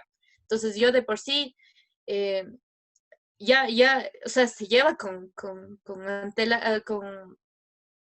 sin haberlo ya propuesto la vía judicial, alguna denuncia, lo que se hace es ya hacer un juicio por los medios, por Facebook o por lo que quiera llamarle. Ajá. ¿Alguien más? ¿No? A ver, ¿qué es lo que sucede? Vamos a hacer como un poco más de este tema, este análisis con respecto a los juicios paralelos, ¿no? Y aquí son poquitos, igual aquí sí quisiera que participen todos. ¿Cuál es su criterio? Si es bueno o malo, porque eso también es la definición. A ver, yo por defensa legítima hago, por defensa de mi causa, la defensa de la defensa del agua ya. Ya, voy a hablar así. Entonces, de la defensa del agua, yo empiezo a hacer un montón de videos, publicar videos, hacer campañas, hashtags, estos tuitazos, los famosos tuitazos, donde publico todas estas circunstancias. Digo, bueno, usted juez X, usted tiene que ir a favor del lago, usted tiene que ir a favor de los territorios. Entonces, en esta situación, digo, bueno, es una buena causa, yo lo estoy haciendo así. Pero, ¿qué sucede que yo, familia del caso abuelo que les comentaba, este señor que tiene indicios que tiene más bien antecedentes de violencia sexual a niñas, diga, no, sí, ¿saben qué? Tienen que sacarle porque él ya está viejito, porque él ya no va a volver a hacer eso, él en las calles, él necesita estar ahí para que no le dé coronavirus. Entonces tenemos dos cosas así que van, más que de lo ético, va un debate moral. Entonces, para mí va a estar bien que él salga, pero para otras personas no pueden estarlo. Entonces ya empieza a generar este tema que incluso un juez debe tener así como un montón de capacidad de discernimiento y decir y ser bastante técnico en sus hechos, pero en cierta manera nos vamos a poner en circunstancias de si se siente influenciado o no. Ahora, Una aquí pregunta, resumido, disculpe. sí, Samantha. Por ejemplo, cuando suceden ese tipo de acontecimientos, ¿no se supone que lo primordial sería primero ver la seguridad y la integridad del afectado? Porque, o sea, porque por ejemplo puede ser que sea una persona mayor y todo, pero primero se tiene que ver que las personas no sigan sufriendo ese tipo de no sé cómo les puedo explicar, como de vulneración o lo que se está pasando. Ujú. Completamente. O sea, ese es un tema que ya el mismo juez tiene que diferir, pero, o sea, yo le explicaba como dos circunstancias completamente diferentes, ¿no? Está por un lado, está la familia de este señor que dice que sí, que pobrecito, que él ya está mayor, y está por el otro las circunstancias de las mismas víctimas. Dicen, ¿cómo voy a permitir que él salga a las calles? ¿Qué me asegura que él, si bien está ya mayor y lo que quieras, que niñas van a estar seguras a su lado, ¿no? Entonces es como más bien un discernimiento, como les decía, moral interno de cada una de las personas. Entonces es bastante, bastante complejo cómo se está dando esta situación. Y ahora van a ver mucho más. O sea, no hay caso que no sea, no tenga que ver, que sea bastante grande, que no sea público, que no sea mediatizado. Entonces aquí tenemos como dos posturas, estar así como al lado del pros y contras. Igual sí quisiera que ustedes me vayan diciendo mucho más. Entonces, como del pro dice, bueno, que estos juicios paralelos lo que vienen a hacer es consustanciales a las sociedades democráticas. Es decir, si tú en un país que es democrático, un Estado de Derecho, tú también puedes expresar con respecto a estos casos. Eso es lo que dice técnicamente. Y que más bien lo que hace es dar paso a una libertad de expresión. Yo puedo hablar con respecto a esto, puedo hablar en libertad, puedo organizarme con un montón de mis colectivos, con mis compañeras, con mis amigas, para hablar de esos temas y decir, bueno, ¿sabe qué? Yo exijo que se dé un tema de respeto, ¿no? Un tema también de libertad, un tema donde yo puedo expresar con respecto a esto y nadie me tiene que coartar, yo puedo hablar sobre estos hechos. Esto es lo que se dice por un lado.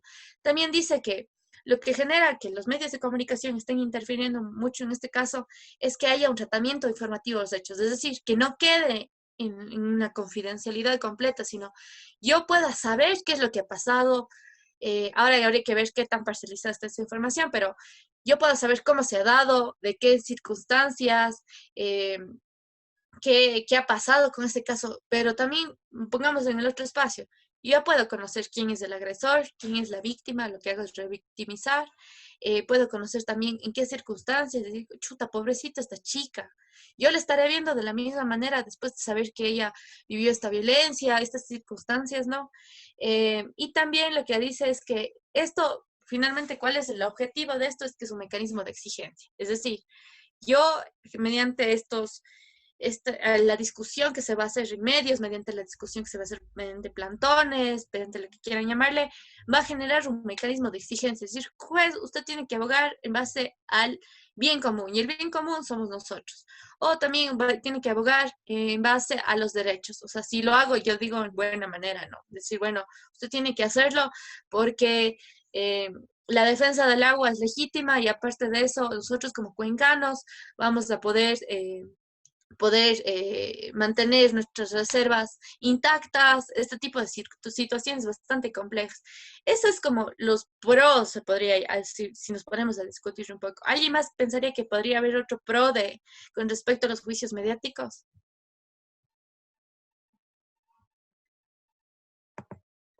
Yo pienso que tal vez la difusión de esto hace que la gente también tome conciencia, aparte de que se pueda tener algo jurídico, un precedente jurídico y demás, no está por demás que la gente también se informe y tenga conciencia y tenga una postura sobre el tema que se esté desarrollando. Para mí esto de los juicios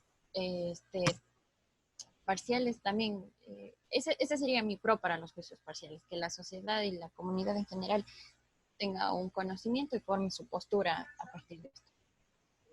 Muy bien, Mabel, muy bien. Y de hecho, ese es un ejemplo clarísimo del caso de denuncias de violencia.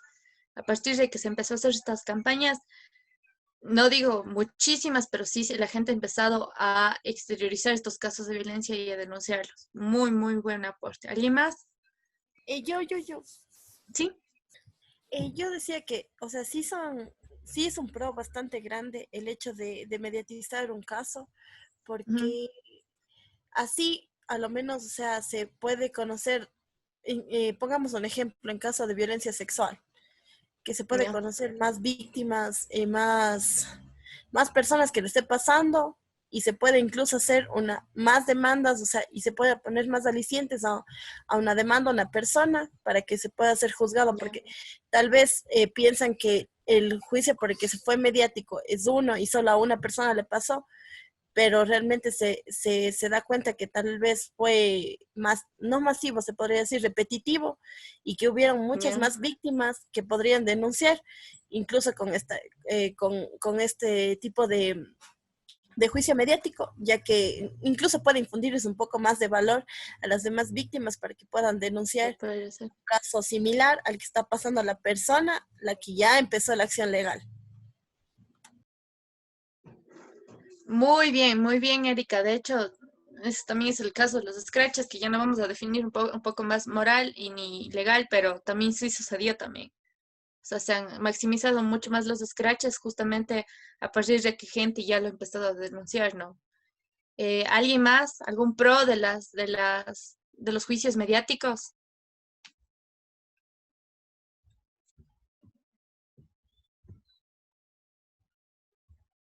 Más. A ver, Hipólito.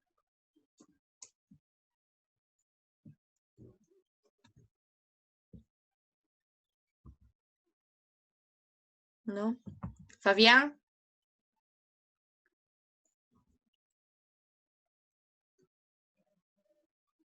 No, creo que se han dormido. A ver, Hipólito. A ver, un chico. Andrés, tal vez.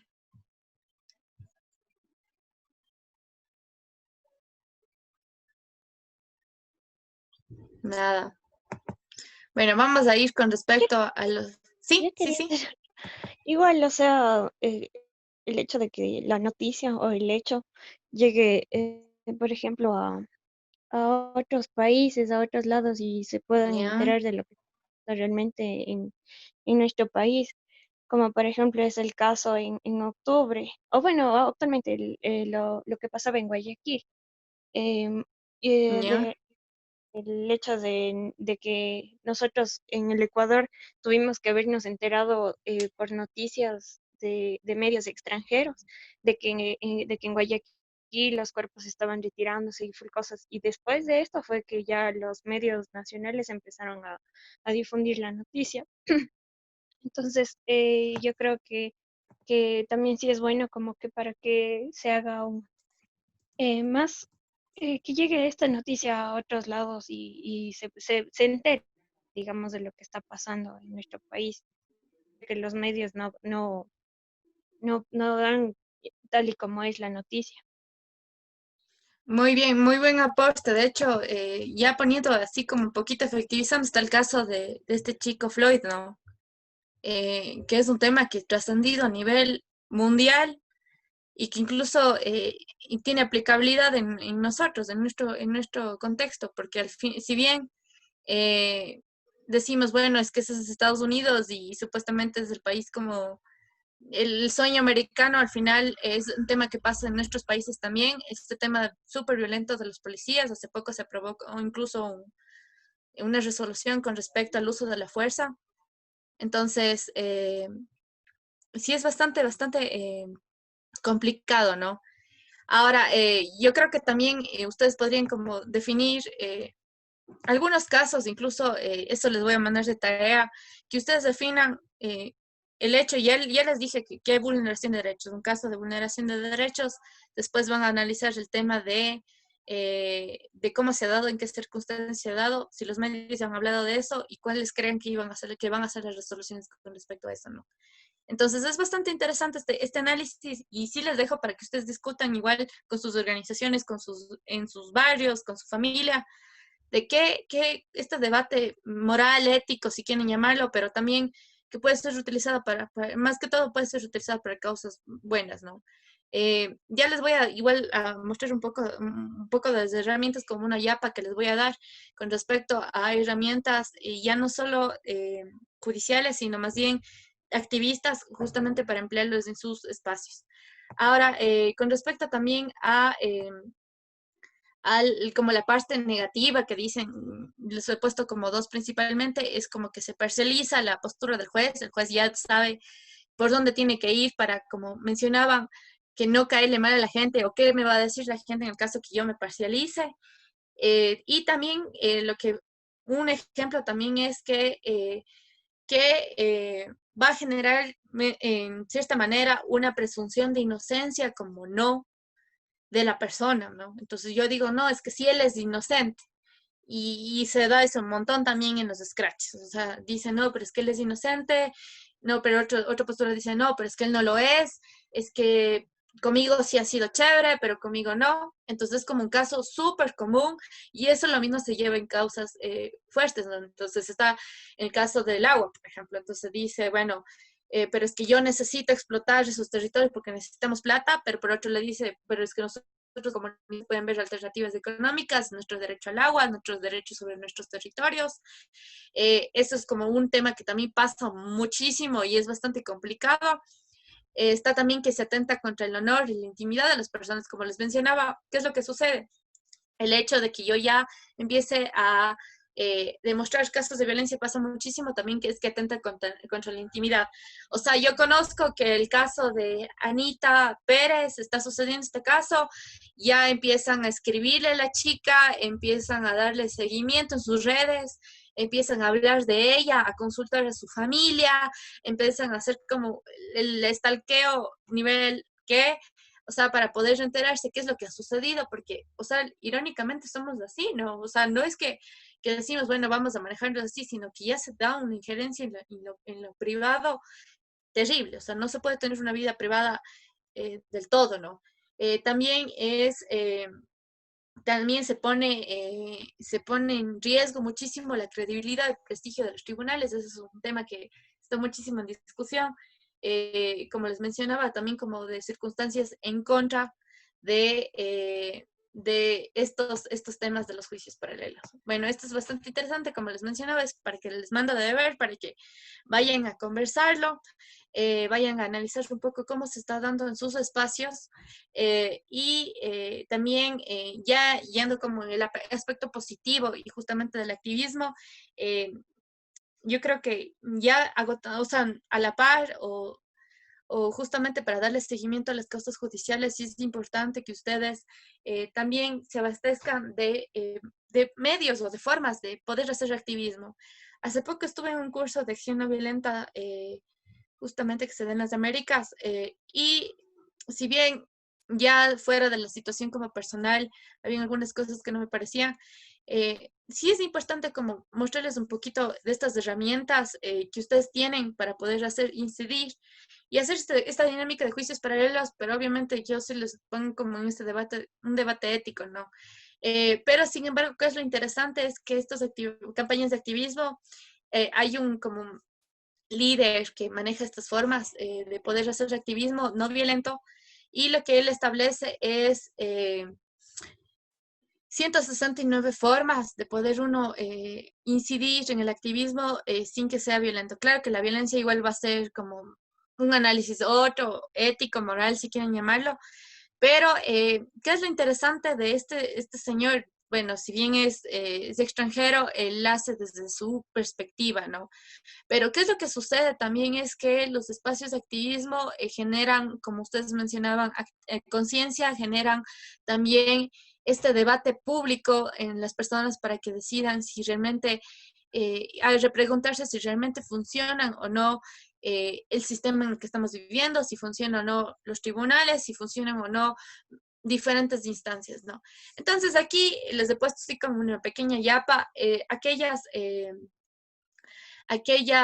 campañas de activismo justamente que se dan dentro de estas 169 que él plantea, que ya les voy a dar el link, pues más bien saquémosle, por ejemplo, él pone el típico ejemplo de las campañas comunicacionales, que esos son como que ya saben ustedes manejarse los famosos tuitazos que se dan por baterías a una hora como tal, como estaba pasando recién con el tema de la Corte Constitucional, donde están todo el tiempo tuiteando y eso generalmente ya aparece como tendencia en las redes, entonces eso marca un montón en influenciar para que justamente que los jueces decidan por ahí, ¿no? Eso es lo que está pasando, por ejemplo, en el caso de educación, no al recorte, el famoso no al recorte.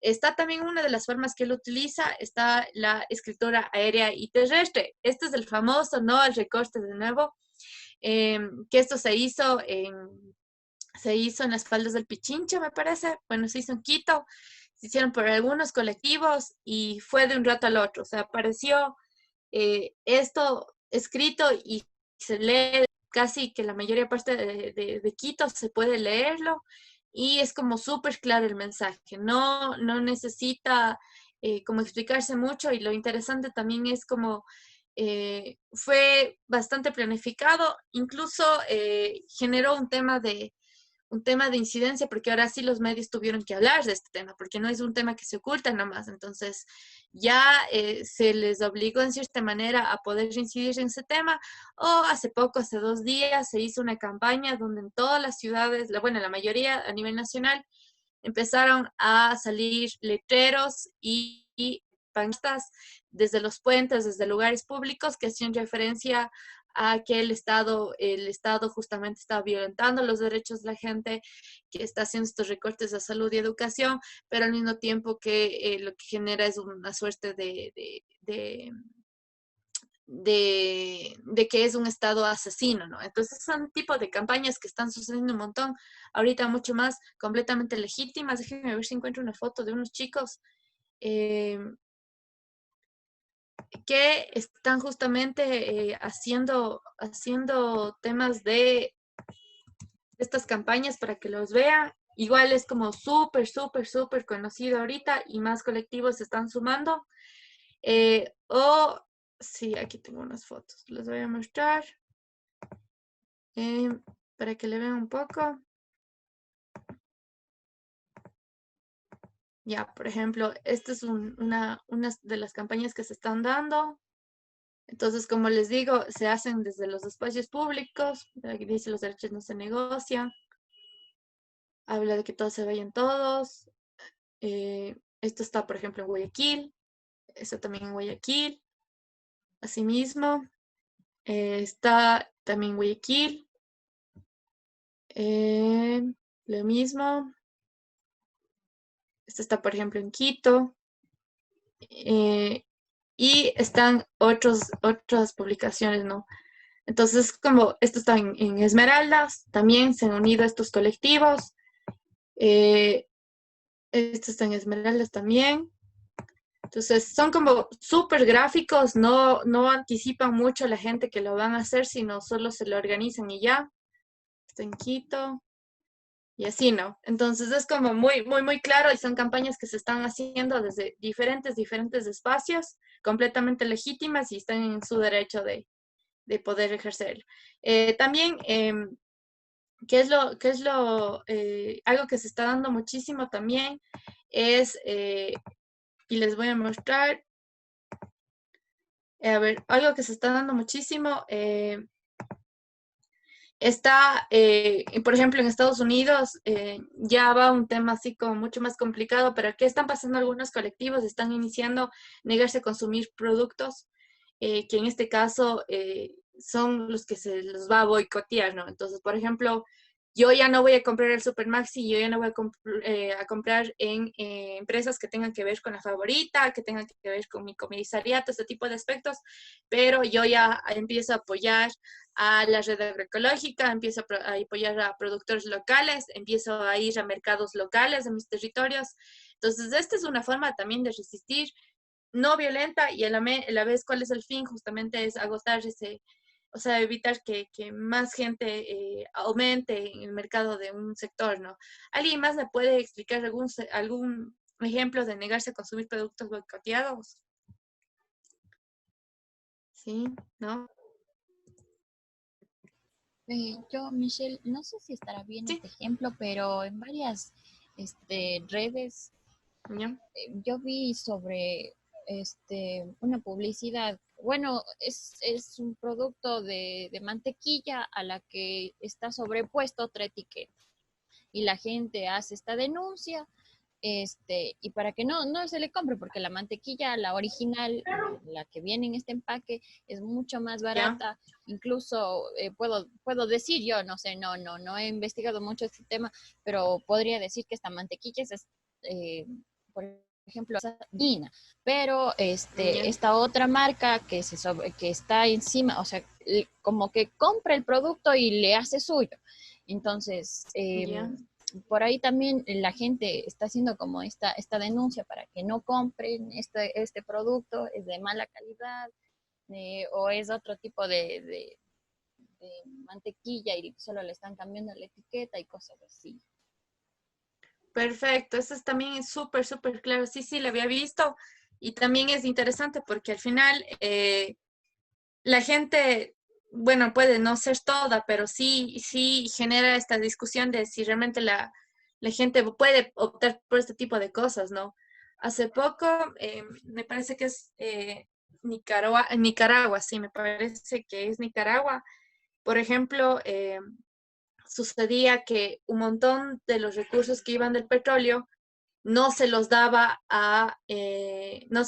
o sea, no iba justamente a aportes para escuelas o en general apoyo para la sociedad, sino que estaban vinculados con temas de corrupción. Entonces, por ejemplo, la gente ahí o sea, dejó de usar la gasolina de una empresa como tal, que era la empresa estatal, que también sí es un tema de repreguntarse un poco, pero lo que generaba en sí la gente era que empezaba como a discutir este tema y empezó a usar de otras empresas, que también es como un debate porque eran transnacionales, y esta empresa cayó. O sea, esta empresa tuvo que cambiar de nombre, cambiaba de nombre cada 6 meses, cambiaba de nombre de marca cada 6 meses para que la gente lo siga usando, pero por iniciativa justamente estos grupos decidieron que no lo iban a hacer, ¿no? Entonces era como muy, muy, muy normal que se dé estas circunstancias.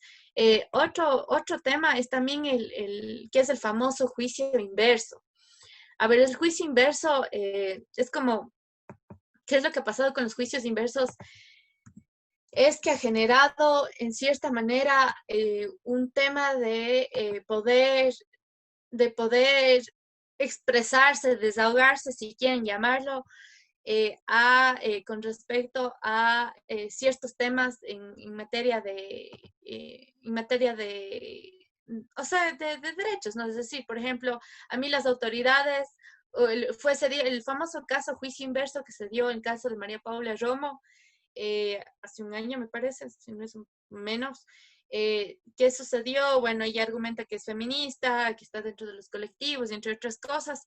Entonces, colectivas feministas lo que hicieron es, frente al ministerio, decidieron hacer un juicio, así como juez y todo un tribunal, y decidieron decir, bueno, a usted se le acusa de esto, ya que no se le ha hecho una labor de establecer a ella sus responsabilidades con respecto a paro nacional y a los compañeros que fallecieron, ¿no? Entonces es como bastante interesante cómo se ha dado. En algunos otros espacios también se han empezado a dar los juicios inversos para exigencia de servicios públicos o de los roles que tiene el Estado. Entonces pasa también que muchos estados dicen, bueno, no tengo por qué hacer o no hago caso a un sector como tal, pero al final lo que hacen es ya ponerles en discusión de si deberían o no cumplir con ciertos roles, ¿no? Entonces, para quedar bien con la gente, ¿no? Porque al final estos son bastante mediáticos. Eso, chicos, eso es principalmente como lo que quería expresarles hoy. Igual sí quisiera como escucharles un poco qué les ha parecido. Yo les voy a dejar este link de aquí que les va a servir un montón para sus colectivos. Hay algunas cosas que a mí no me agradan porque me parecen hasta un poco chistosas con respecto a Sharp. Me parece que sí es Sharp. Este doctrinario que explica las formas de 198 formas de protesta no violenta o de acción no violenta, pero como trabajar más, por ejemplo, para que el trabajador, no sé, son maneras de protesta, ¿no? Bastante interesantes, pero bueno, en fin, pero les dan como herramientas para ustedes para poder utilizarlos en sus espacios. Les voy a poner esto en el chat, igual, y para que lo discutan.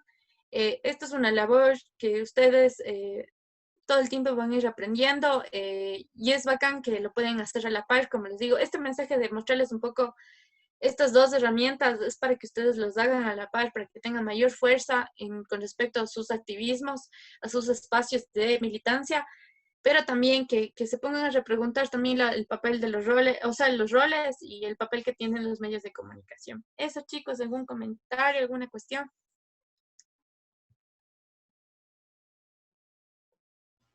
Michelle, yo quiero hablar un ratito. Bueno, voy a regresar un poquito al tema que nos decía sobre los presos y si tienen o no esta posibilidad de salir. Y yo pienso también que es un poquito de parte de la cultura o la educación que nos ha brindado el Estado y da también a los privados de la libertad. Con respecto a que las cárceles son centros de rehabilitación social y hasta el momento en Ecuador, aunque se han hecho, entre comillas, los intentos, no se ha podido llegar a algo que realmente tenga o merezca la pena.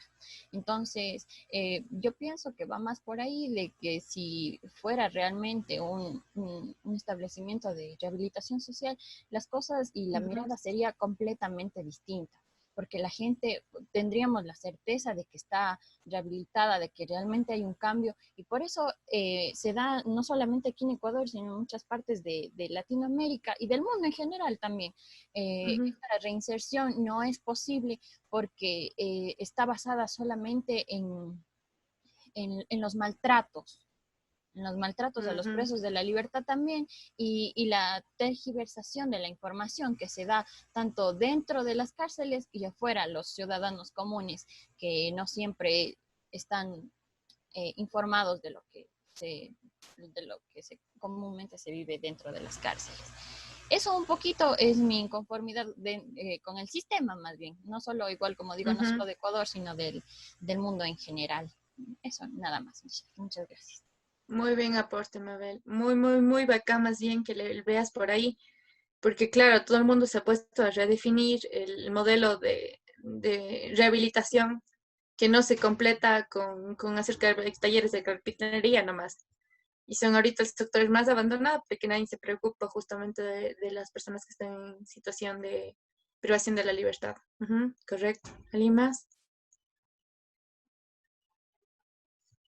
¿No? Los chicos no han participado hoy día.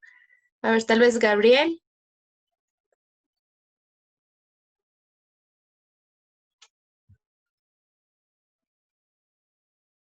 ¿No?